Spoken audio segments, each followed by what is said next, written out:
She was a woman, she was an English woman, she was a bossy English woman. This Scottish miracle didn't happen by accident. Here was a woman who was just, she was such a megalomaniac. I hope to go on and on. It's very difficult, I think, for anyone in Scotland today to say that Margaret Thatcher was a positive force. The message is, Mr. President, that Tory philosophy works when we have the courage to put it into practice and the perseverance to see it through. This talk of the naked individual, of greed being good, of if you sort out your own family and your own private concerns, society will look after itself, I think people just thought that was nonsense.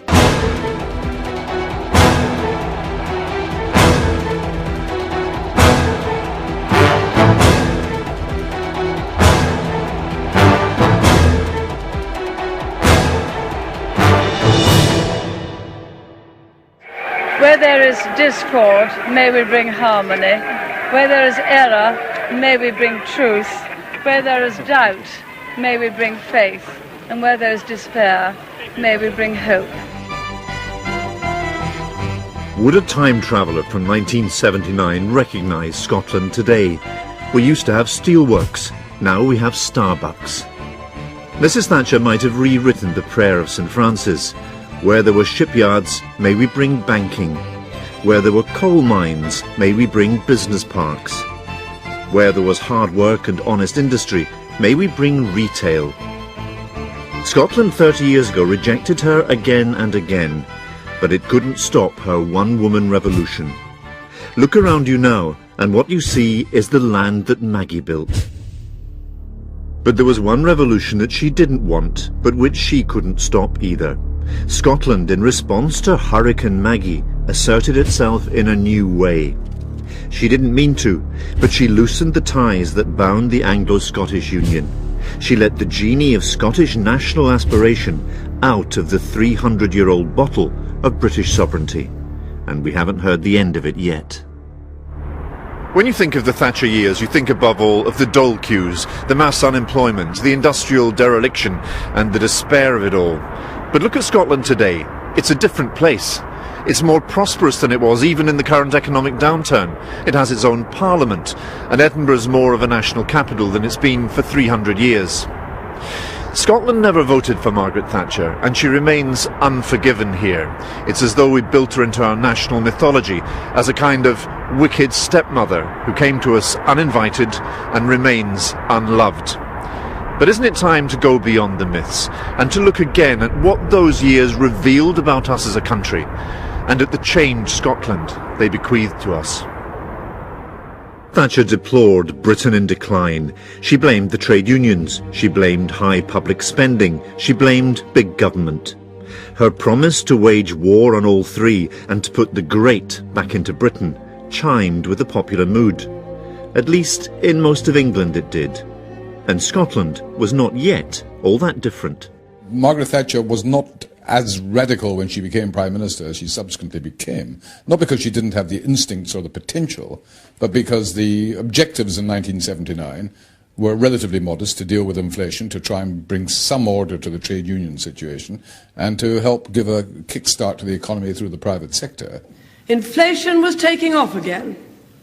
In short, we were a nation which all too plainly had lost its way and almost abandoned hope of ever finding it again. I don't think even Margaret Thatcher realised, or any of us realised, was once you start that process, if you've got the guts to do it and if you've got a bit of imagination, actually you could create a whole new economy. And by the effectiveness of its persuasion of the electorate... Every revolution has its vanguard of ideologues. In Scotland, a group of young Tory radicals championed free market capitalism and challenged the genial old moderates then in charge of the Scottish Conservative Party. If anything, the younger, more radical elements in the party were being encouraged at that time. Because the Scottish Tory establishment was a load of old fuddy-duddies, who just rejected all new ideas, there really did seem to be a chance to adopt radical ideas that would appeal to the Scottish people, that would not be seen simply as an imposition from England. Mrs Thatcher had made a clean break with the consensual politics of her predecessor Edward Heath. Suddenly, Labour found that it was the real small c Conservative Party, defending the status quo against a radical reforming Prime Minister. I guessed that it was going to be very bad indeed, worse than the Ted Heath years, for example, because Ted Heath, by Thatcher's standards, was a moderate, whereas Thatcher was a right-wing extremist in economic terms as well as in social terms. So, yes, I feared the worst. The narrative that I was brought up with was that once there was an evil world in which the state didn't look after people and in which people could starve to death. It was the world recorded by Charles Dickens and all the rest of it, where there was no national health service, where education was dependent on your ability to pay for it. I was brought up to think of these things, and I don't think wrongly, as evident evils. And I was brought up to think that the British welfare state of the post-war period had resolved that and had determined to create a society in which these evils would no longer exist. So I was actually quite viscerally shocked when I met this kind of flying wedge of people who thought that the welfare state was a bad thing, an evil thing, and ought to be rolled back and ought to be replaced by a much more rigorous set of market disciplines. The welfare state wasn't all they wanted to roll back. They also put an end to the Tories' long-standing commitment to a Scottish Assembly. No sound or honourable basis for the great constitutional change which Labour have proposed. And the final insult would be for this dying government to try to bend our constitution to keep themselves in power for a few more wretched weeks. One of the first things that she did when she came into power was to repeal the legislation setting up the Scottish Assembly, and that cleared the decks, as it were, for her to impose policies on the people of Scotland against the will of the people of Scotland. Some people say that we're not a Scottish party, but neither are we an English party, nor a Welsh party, nor an Irish party. We're a party of the whole United Kingdom.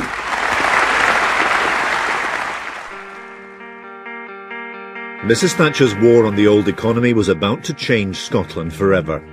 Market forces prepared to do battle with state subsidy right here in Motherwell. Government, not the market, had brought the Ravenscraig steelworks to Scotland. It was the linchpin of Scottish industry, the towering symbol of post-war economic planning. State planning, that is. And the state arranged for it to buy coal from the state-owned mines and to sell steel to the state-aided car manufacturers and shipyards. The steelworkers took on the new government almost immediately. They went on strike in 1980 for higher wages. And they won. Their 19% pay rise was a red rag to the Thatcherite bull. State-owned British Steel was now losing £2 billion a year. How the Thatcherites hated all that. Ravenscraig came to stand for all that was wrong with Britain in decline. Its days and that of an old and settled idea of what Scotland was were now numbered. The steelworks that once stood here operated around the clock, 24 hours a day, 365 days a year, without pause, for decades. This is where those famous cooling towers once stood. It pulled in generation after generation of school leavers and kept them for life, turning them into a highly skilled industrial workforce. It was a pillar of Scotland's whole economy. That's why the battle to save it became symbolic of something much bigger. It became a fight for a certain conception of Scotland itself, of what Scotland should be. And when you ask yourself, who won that battle? Take a look at what's here now. You would hardly know that there had ever been industrial activity at all. The largest industrial site in Scotland greened over in the battle against state subsidy. How did it happen? In Scotland, more than in England, we were dependent on the large, heavy nationalised industries, all of which were technically bankrupt, all of which were dependent on handout by government, all of which were inefficient, overmanned and subject to trade union militancy. And it was inevitable that those industries could not survive at the size at which they were. They had to be reduced in size, and that was what happened. perhaps the Scottish economy was over-reliant on these heavy industries, and there was a need perhaps to reduce the number of people employed in these industries. But to say that these industries should be completely annihilated, I don't think it makes economic sense. And the pace of change was such that you had thousands, hundreds of thousands of people thrown out of work. The Tories, in rising to the battle, knew they were taking on public opinion, knew they were courting unpopularity. Sometimes it's presented as if this was a conscious decision, that somehow ministers put on hair shirts and said it's going to be terribly painful and so forth. And of course there's an element of that. If you're going to do something difficult, then if it wasn't going to hurt, then it would have been done years ago. Politicians actually quite like to be popular, and therefore they don't opt to do things that they know will be difficult and painful and unpopular unless they believe it profoundly to be in the national interest. So that was always going to be a difficult problem. In political terms, it was always going to be a more difficult problem in Scotland and in Wales because the Conservative Party did not have the same political strength. The price they paid in public support didn't deter them. One by one, Scotland's industrial giants failed the tests the government and the market set for them.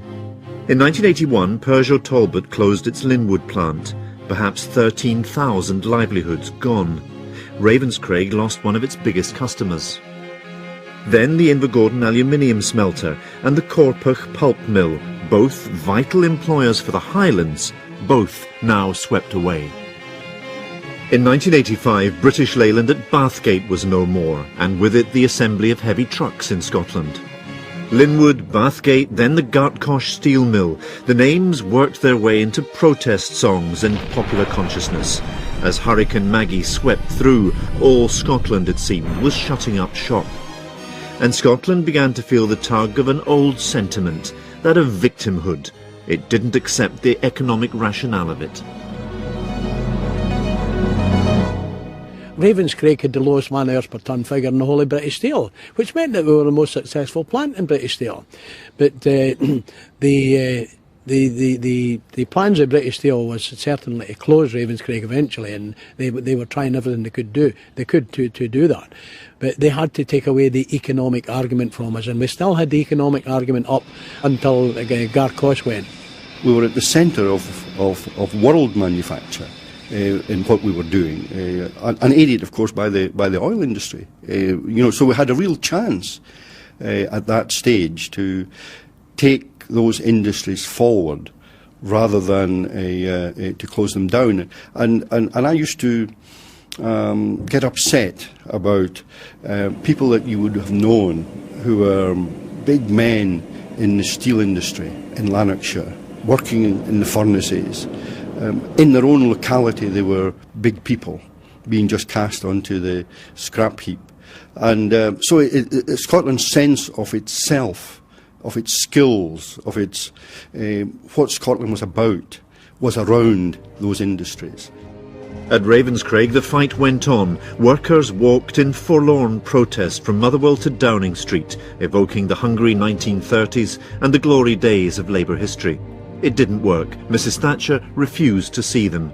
Ravenscraig gave up the ghost in 1992.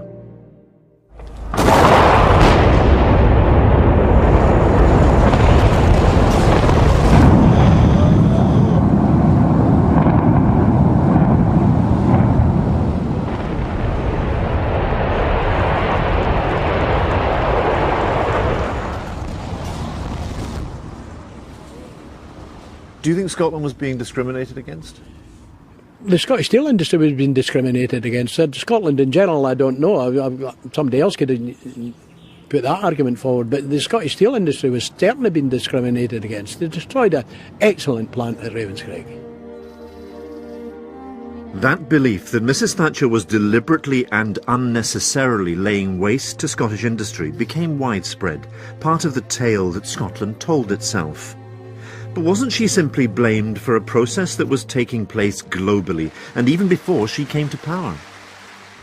A lot of these things were happening anyway, and the political flux had started before she came on the scene. In some ways, what she did was to crystallise the issue and to start talking about things like the need for trade union reform, the need for a more liberal market approach to managing the economy, about people changing attitudes, old entrenched attitudes.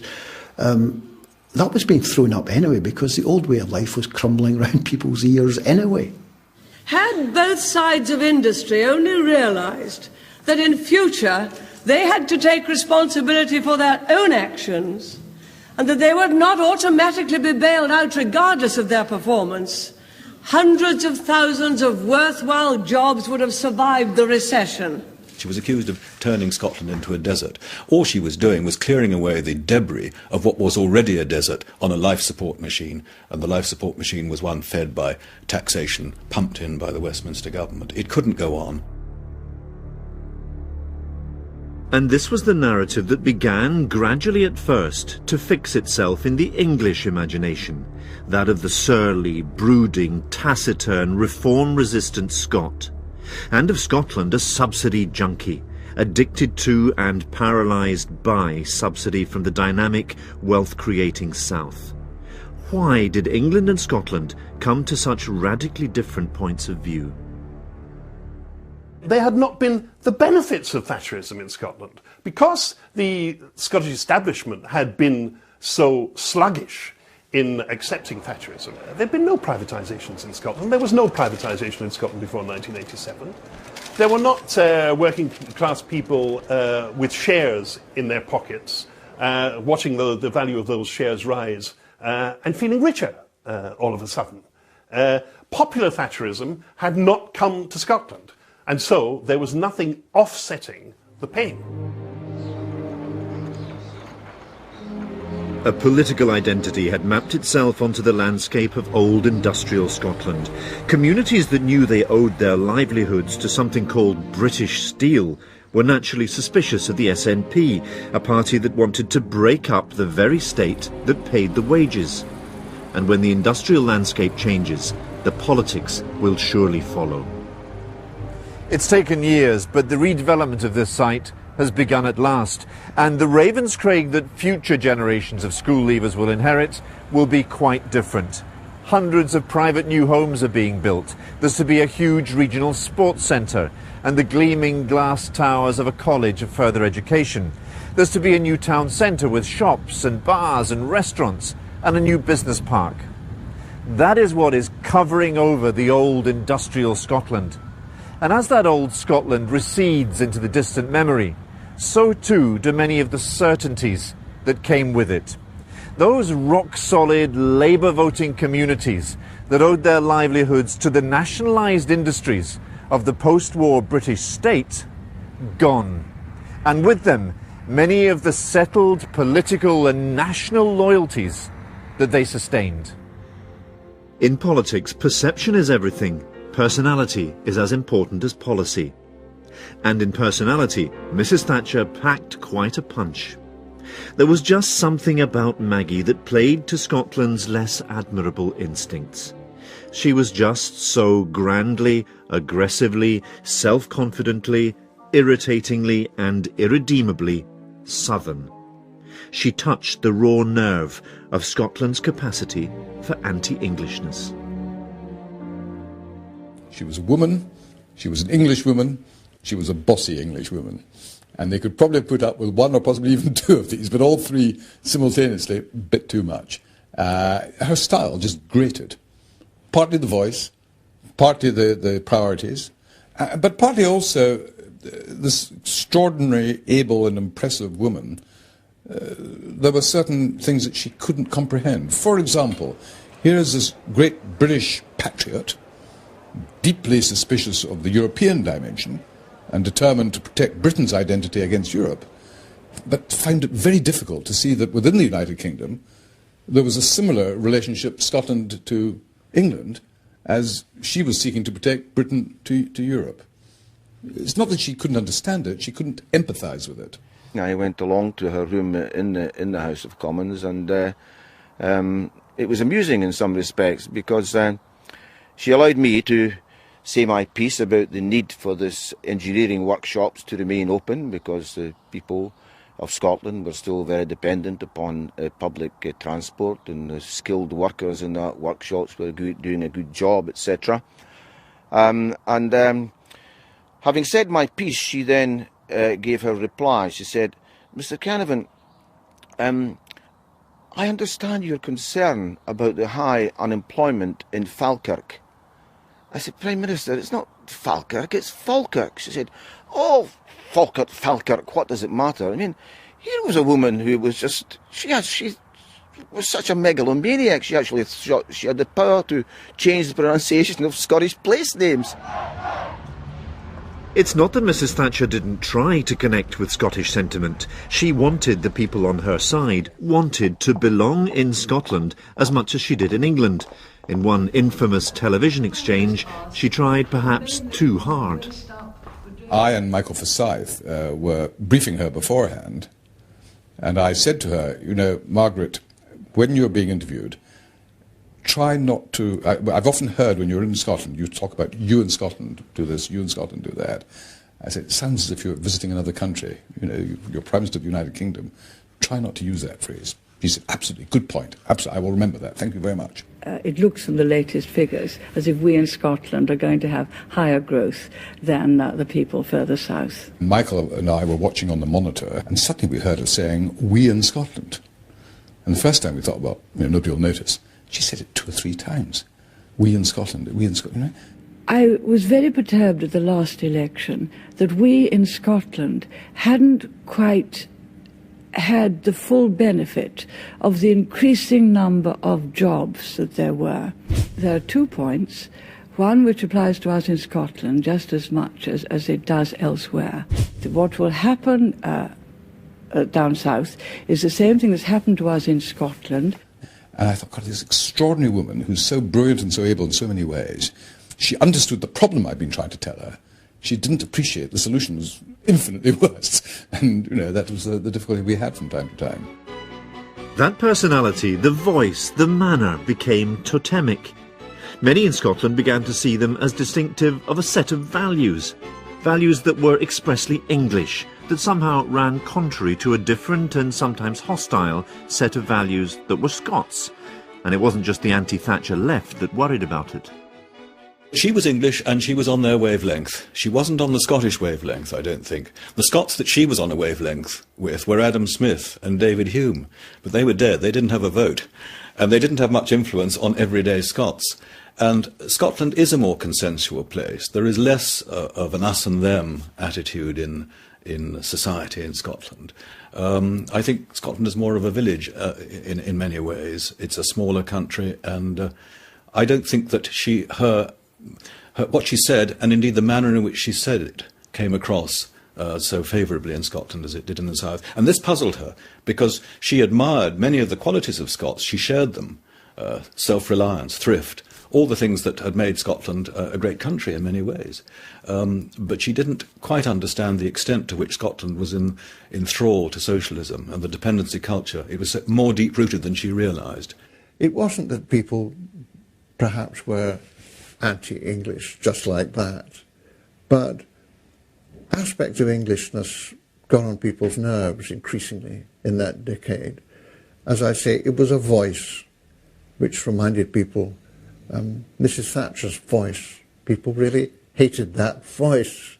You know, they shuddered, turned the radio off. You can say, yes, it was something to do with an ethnic distaste. Time and again, the Scottish ministerial team have richly earned the collective title which I believe some jealous Sassenachs imposed upon them, that of the Tartan Mafia.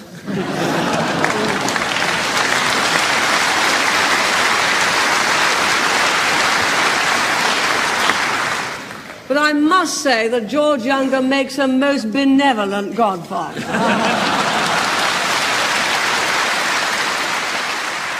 Lots of the people who were essentially the public face of the Conservative Party in Scotland, folk like George Younger, Alec Buchanan Smith, Malcolm Rifkin, were seen as very much on the patrician or paternalist wing of the Conservative Party, and they presented themselves to Scottish media opinion as essentially Scotland's protectors against what some people might have seen in Scotland as the wilder excesses of Thatcherism. So George Younger made great play of the fact that he was the defender of Ravenscraig, the defender of Scotland's industrial virility against Margaret Thatcher. But one of the consequences of that was that people got the impression that somehow Margaret Thatcher and the ideas that she stood for were inimical to Scottish values, and therefore Scottish conservatism could only survive by holding Thatcherism at bay rather than by adapting Thatcherism to Scottish contours. And so when even Scotland's Conservative leaders were perceived as having to protect Scotland from Mrs Thatcher, something quite dangerous was happening to the union she loved. The old British politics of left versus right, Labour versus Tory, the state versus the market, were giving way to something new, England versus Scotland, with the Conservative Party being seen more and more as the English party, with a set of values that weren't just alien, but actively hostile to what Scotland wanted. And so places like this, prosperous, aspirational, home-owning, natural Tory territory almost anywhere else in Britain, and which had been happily Tory in the past, now turned away from the Conservative Party. Why, though? Was Scotland really more left-wing than England? More compassionate, less aspirational, less concerned with private wealth? There's no firm evidence that Scotland was any of these things. So why were England and Scotland now voting so differently? There were three things operating in my view. The first is the significant numbers of middle class and professional Scots who were employed in the public sector and who feared very much for their position, for their jobs.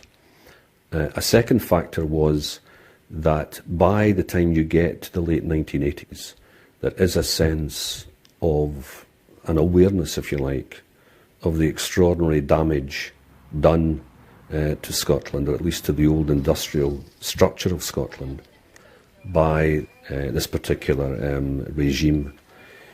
And I think the third factor is that the heavy industry in Scotland and everything that went with it was actually a badge of identity. And there was also developing awareness that whatever the rationality of these economic policies from the late 1970s and early 1980s, there was an awareness, I think, that the whole thing was handled far too rigorously, with too little sensitivity for Scottish opinion. But we're getting ahead of ourselves. For Britishness, that familiar left-right battleground had one last big fight in it. In 1984, Britain's miners went on strike. There was no Scottish national dimension to this. The Scottish miners were in the same fight for the same ends against the same enemy as their comrades in Yorkshire, Nottinghamshire and South Wales. Well, it was a great mood of optimism at the start of the miners' strike, that the miners could strike a blow for their own industry, the protection of their own industry. That's what it was. It was unlike most of the previous strikes, which had been about wages. This one was really a strike about the survival of the coal industry. And miners decided that they had no option but to take strike action to try and save the coal industry in Scotland. But the cost in social terms and in economic terms turned out to be appalling. I think, as miners are, you know, when they go down and face the conditions they worked in, it made them stronger because they knew they had to rely on each other. And I think the community showed that as well. And that was the strength that came out in the face of adversity.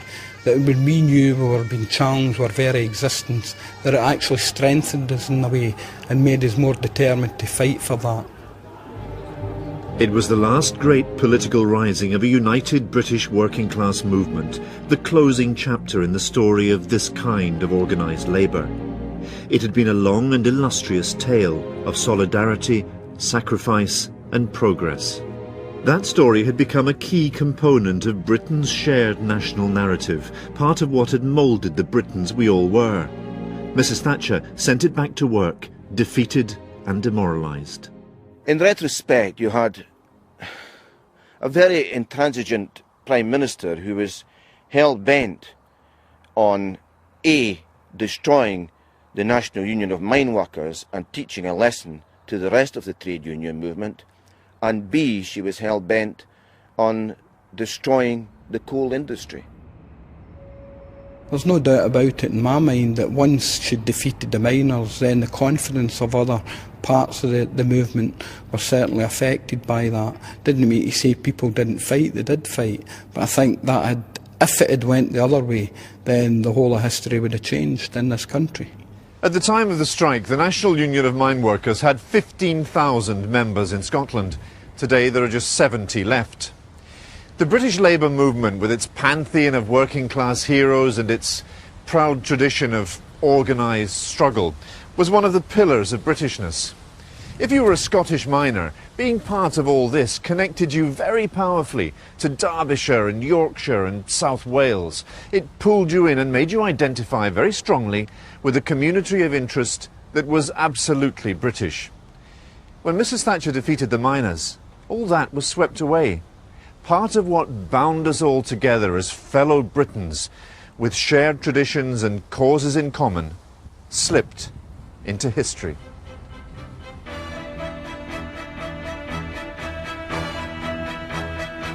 But the dereliction of the old industries was misleading, for elsewhere Scotland was getting better off.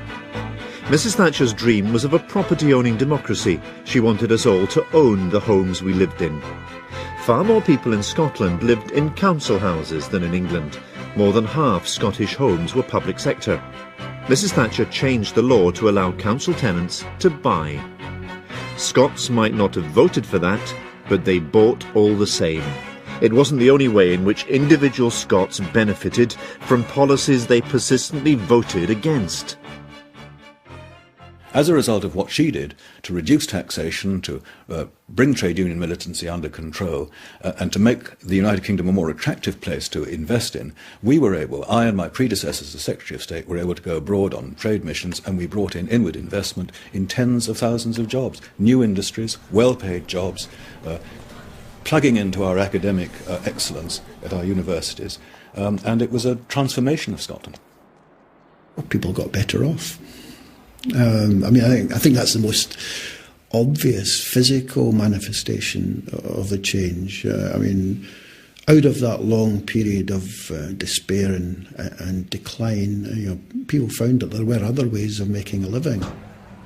You went through the despair, and then you kind of looked around, and more people were going to Spain on holiday, and more people were doing this, and more people were doing that, and supermarkets had exotic food in them, and you could get strawberries in December, and all these other things began to happen, and you thought, well, maybe we've begun to see the uplands on the other side of this deep depression.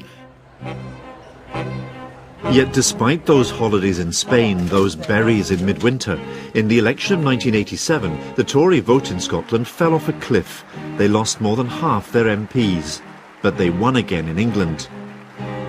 3 times in a row, Scotland had rejected the Conservatives at the ballot box, and 3 times in a row they stayed in power anyway. The national question, who has the right to run Scotland, which had been quietly put to sleep in 1979, was back. I remember very early on I was at a social gathering involving senior civil servants in the Scottish office, and the then permanent secretary was sort of quite keen to find out what was I thinking. So he said to me, what's the big issue? What do you see the big issue is going to be in the period ahead? And I said, the question of the democratic structure in Scotland, the right of Scotland to be able to make most of the important decisions in Scotland. And he said, maybe I'll better dust off the file and have a look at it.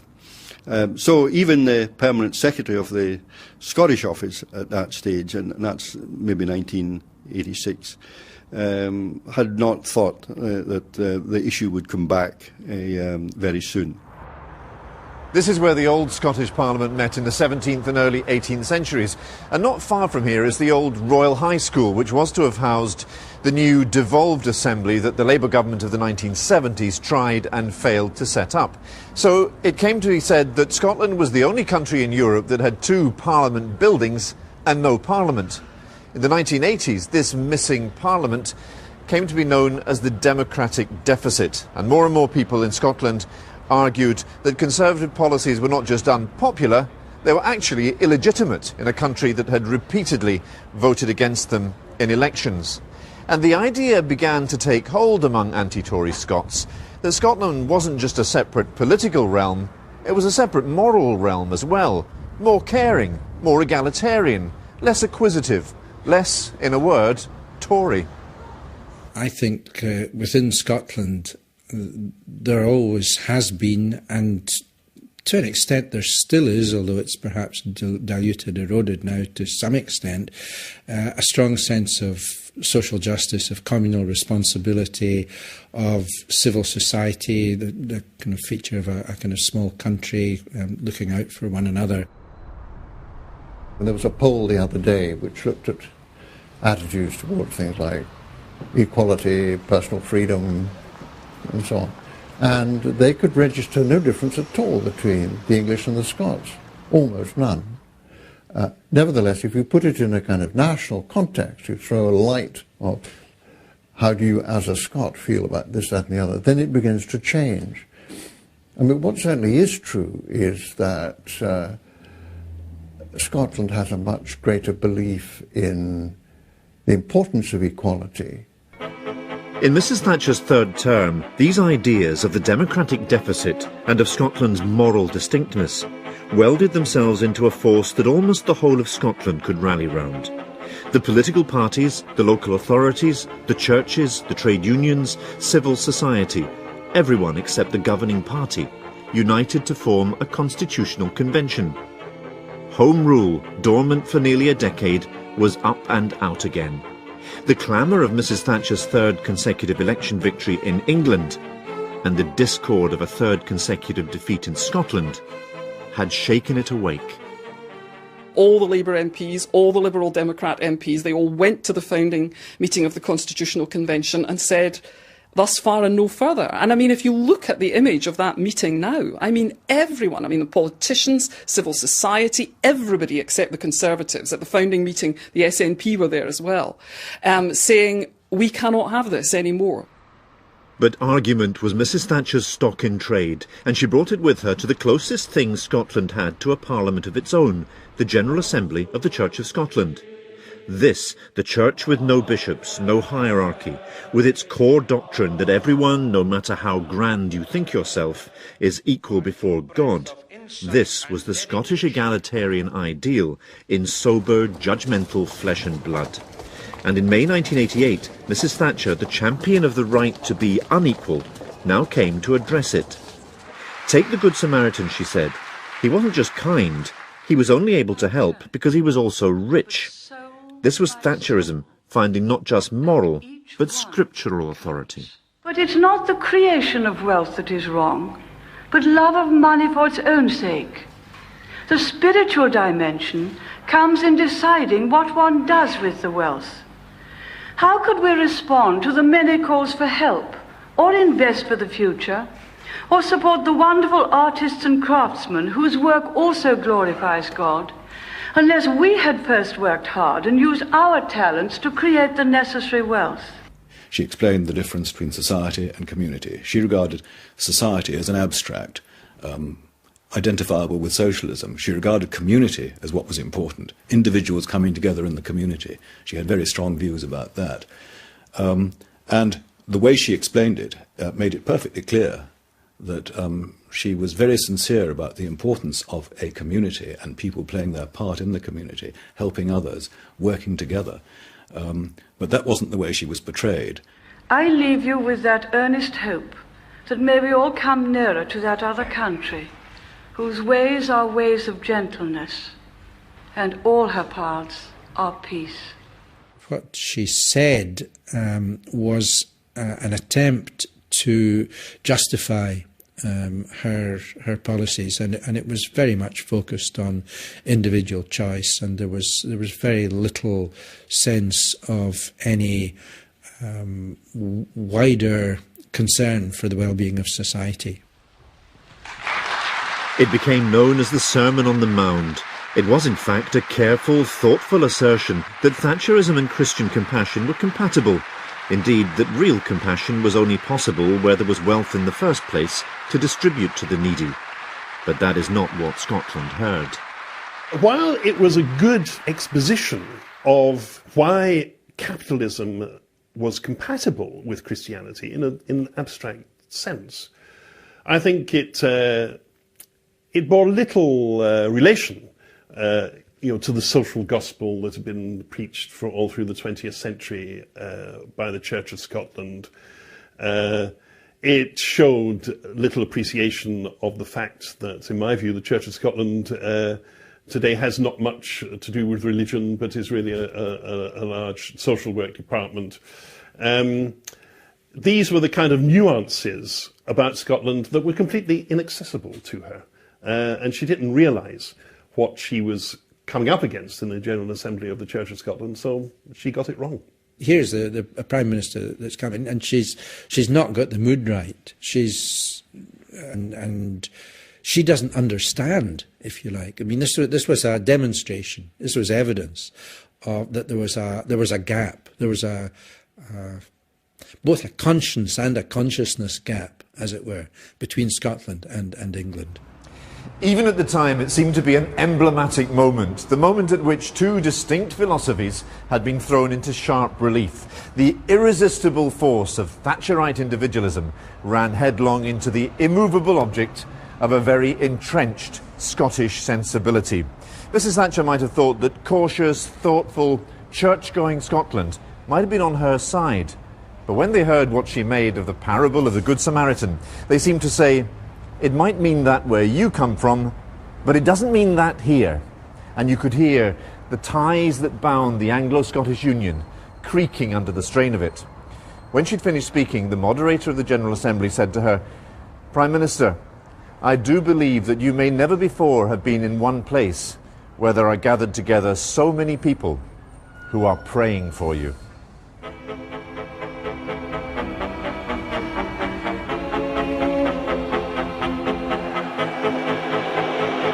Days later, she was booed at the Scottish Cup final. Another attempt to stem the tide of Conservative unpopularity ended in PR disaster. But as misjudgments go, this was nothing compared to what lay ahead.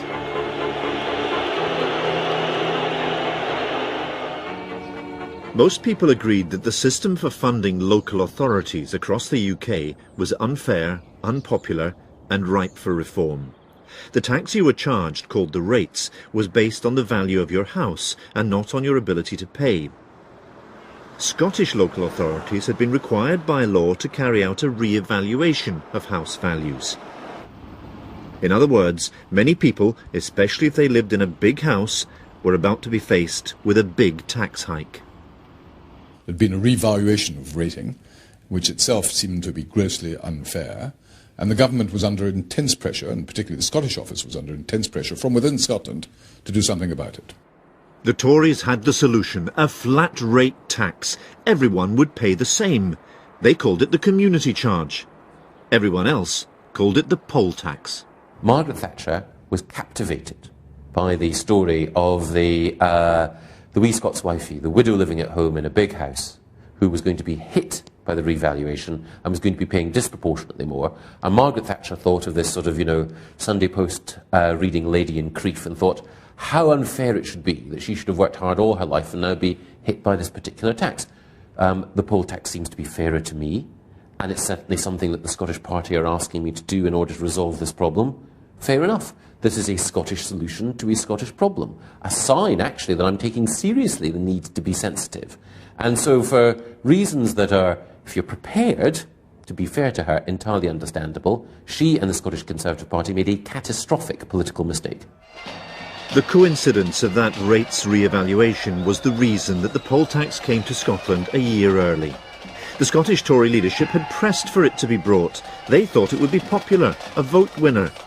But Scotland, already nursing a powerful grievance, didn't see it that way.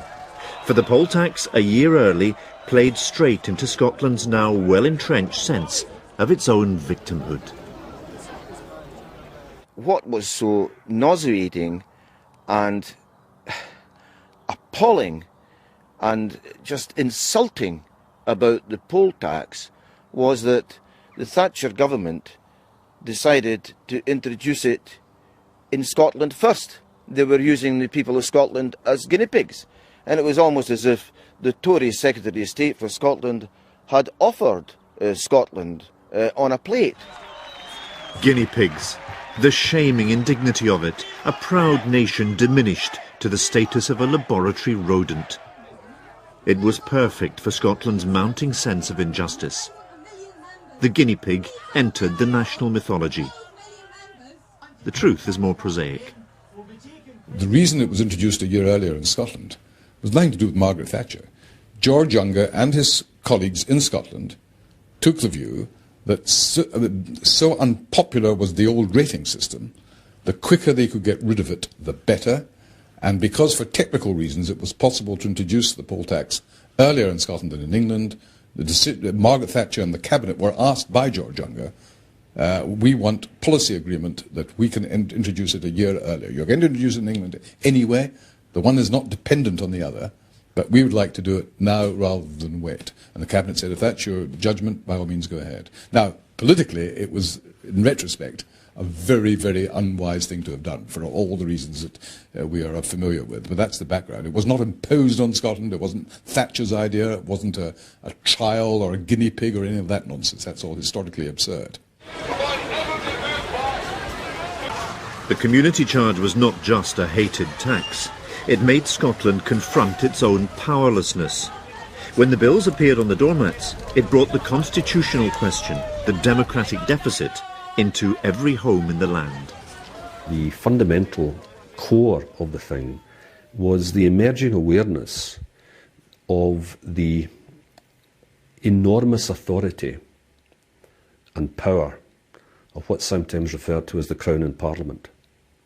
That is the fact that a majority in Westminster, if such existed, and especially a substantial majority, could in fact drive policies which may be unpopular in very many sections of society, and really could suggest the emergence of a kind of electoral dictatorship, because the kind of interventionism which was happening for Westminster by that time, by the late 80s, early 1990s, had never really occurred within the Union state since the immediate aftermath of the Jacobite rebellion of the 1750s. It's to do with this cry which first went up, I think, in about 1981, about she hasn't got a mandate. You know, most people in Scotland didn't vote for her. At first, this didn't seem to be an important remark. Gradually, it did seem to be an important remark. And people began to say, yes, but Scotland is a political unit. It's a polity. It's a nation also in a political sense, and therefore what its majority wants must count somewhere. It can't count for nothing. And we are getting a government we didn't vote for. I think it confirmed all the prejudices and grievances that people were already nursing about her.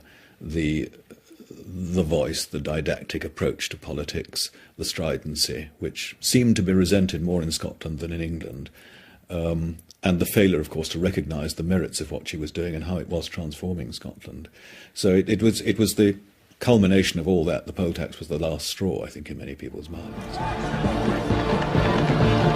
In March 1990, on the eve of the tax being introduced in England and Wales, an anti-poll tax demonstration in London turned into the most violent riot that Britain had witnessed in decades. After 10 years in power, the Conservative government had badly misread opinion in England as well as Scotland.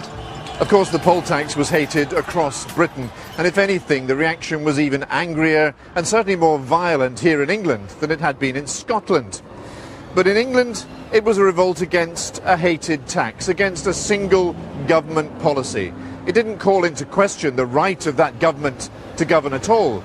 England at least had voted for it, and 3 times in a row.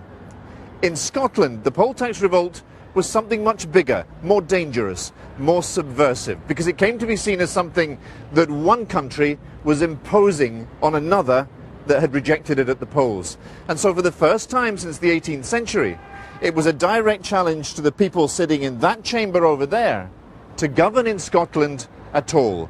A direct challenge to the nature of the British state. The Prime Minister was mired in battles over Europe and the hated poll tax, and the party moved against her. A leadership challenge was launched, and on November the 28th, 1990, she left Downing Street. Just 2 days later, on St Andrew's Day, the Scottish Constitutional Convention published its blueprint for devolution. Post-Thatcher, the Conservative vote continued to shrink in Scotland. They were wiped out at Westminster in 1997, and more than a decade later still send just 1 MP there. Their modest Scottish comeback has come through proportional representation in the Parliament they opposed.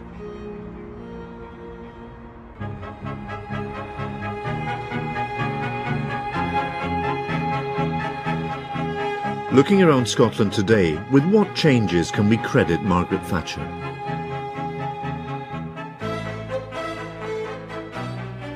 Come here now and you can still see the ghost of the old Scotland, the one that was to die in the 1980s, but it's not much more than a ghost now, because one glance and you see how transformed it is. If you'd been here in 1979, you'd have been surrounded by the crashing turmoil of the industries that had made Scotland the country it was, a country of real manufacturing muscle. Look at it now. It's a different place. It's not just a question of the closure of certain industries. It's a difference in the character of the country. You drive past a shipyard and the cranes, and you knew this was a shipbuilding town. You drive through a mining village and you know from the winding gear at the top of the pit head, this is a mining town. You see Ravenscraig from miles away. You don't have that sense anymore of the visual impact of this is what we do, this is who we are. The economy which replaced manufacturing was based on finance and services, and until recently it made Scotland richer. But not everywhere. Well, many of the communities have still not recovered. There's still stats that show that in mining communities, there's some greater problems in other places. Education attainment is less in some of them. Health is worse in some of these communities. So we're still suffering the repercussions of the closure, albeit so many years after it actually happened. I think one of the things was that many of the communities were totally reliant on the pit and isolated. And maybe when we look back in history, that might not have been such a good thing. It's very difficult, I think, for anyone in Scotland today to say that Margaret Thatcher was a positive force. She's become a sort of bogey figure who is used to frighten children. She's the sort of figure who hovers in the background whenever you play Letter to America. She's the sort of person who's associated with the blighting of Scotland's industrial heartland in the 1980s. But I think any rational assessment of Scotland now, if you look at the way in which owner-occupation has become the norm in Scotland, if you look at the way in which aspiration has increased when it comes to education, and more folk are going to university. All of that is a consequence of the economic changes that happened in the 1980s. Scotland's become a less chippy place, a more open country as a result of all the forces that were unleashed in the 1980s. If somebody asked me, what good did Mrs. T do? As a fisherman, she brought the salmon back to the Clyde because she closed all the blinking industry on either side of the Clyde and cleaned up the Clyde. So, that was one good aspect about it. That was accidental, though. It was accidental, it wasn't intentional, no. And what of the cohesiveness of the Anglo-Scottish Union?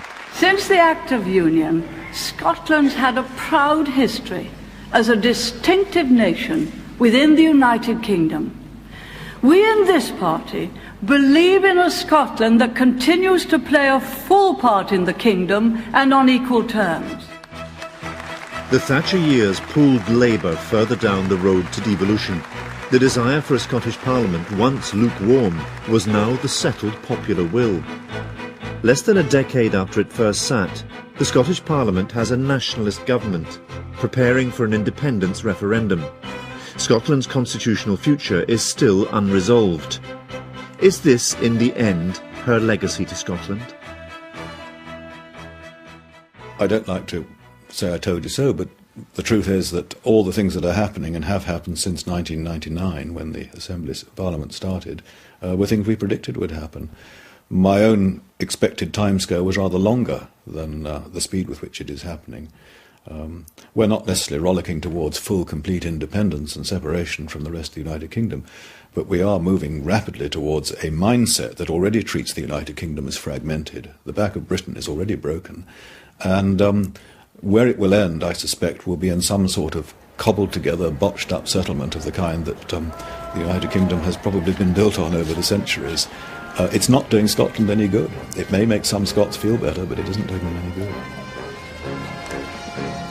There shall be a Scottish Parliament. I like that. If you talk to some Scottish Labour politicians, they make the point that devolution should have been sold as a rational way of bringing government closer to the people, rather than as an indulgence of nationalist feeling. Now, they might say that it was because of Margaret Thatcher's insensitivity that they were driven to it. I can understand that argument, but I think in the interests of honesty we have to recognise that Margaret Thatcher and Donald Dewar together were the godparents of the Scottish Parliament, and responsibility rests on both their shoulders. I'm sure Margaret Thatcher would be distraught to think of her impact on Scotland in these terms. It certainly was unintended. Godmother, like godfather, I think probably the general view in the Scottish Parliament, general view in Scotland, is that as much distance between Margaret Thatcher and the Scottish Parliament, probably the better. So godmother, certainly not fairy godmother. The campaign for a Scottish Parliament has been around since the Treaty of Union, certainly for a century, as a serious political force.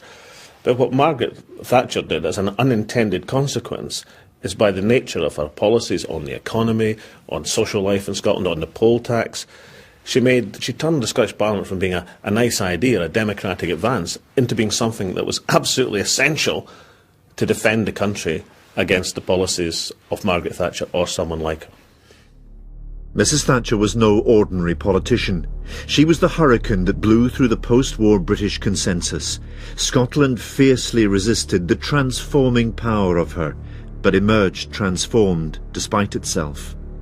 The Scottish Parliament is now the fixed and undisputed centre of public life in Scotland, but it grew out of the consensus that was forged in opposition to her. She didn't want it. She warned that it would lead to the breakup of Britain.